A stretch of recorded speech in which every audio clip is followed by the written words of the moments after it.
আজকে সকাল থেকে যে খবরটা গোটা সোশ্যাল মিডিয়া ছেয়ে রয়েছে সেটা শোনার পর থেকে আমার অন্যতম প্রিয় ব্যান্ড চন্দ্রবিন্দুর একটা গানের দুটো লাইন মনে পড়ে যাচ্ছে। ঘুরে ফিরে আসে সেই আর্তনাদ, দুটো দিন থেকে গেলে পারতো না। এই মুহূর্তে দাঁড়িয়ে হয়তো গোটা ক্রিকেট বিশ্ব বিরাট কোহলির দিকে তাকিয়ে এই দুটো লাইনই বলতে চাইছে যে আর দুটো ইনিংস কি খেলা যেত না। কিন্তু তিনি কবেই বা কারোর কথা শুনেছে? তার দিকে যতবার মানুষ প্রশ্নচিহ্ন তুলেছে তিনি তার উদ্দেশ্যে মিচেল জনসনের মতো করে চুম্বন ছুড়ে দিয়ে এসেছেন। এবং সেই জন্যই 7খানা double century, 9,230 run, the most successful captain according to statistics in test in India. কিন্তু এই সমস্ত পরিসংখ্যানের থেকে অনেক ঊর্ধ্বে রয়েছেন বিরাট কোহলি এবং তার রেখে যাওয়া বিরাটত্ব। কিন্তু এখন প্রশ্ন অন্যদিকে।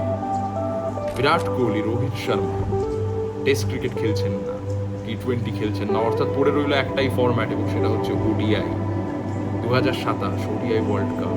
রোক ও জুটি যে নাটকীয় চিত্রনাট্যটা তৈরি করেছে সেটার কি একটা সমাপ্তি, কিং খানের ভাষায় হ্যাপি এন্ডিং হবে 2027 সালে? আমরা কি দেখতে পাবো রোক ও জুটিকে তাদের প্রপার ফেয়ারওয়েলের সাথে?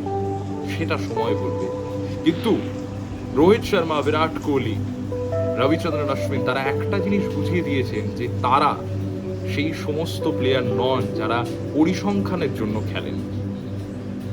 যখন তাদের মনে হয়েছে যে হয়তো সময় ফুরিয়ে এসেছে বা তাদের থেকে বেটার কেউ দাবিদার রয়েছে, তারা তাদের জায়গা ছেড়ে দিতে দুবার ভাবেননি।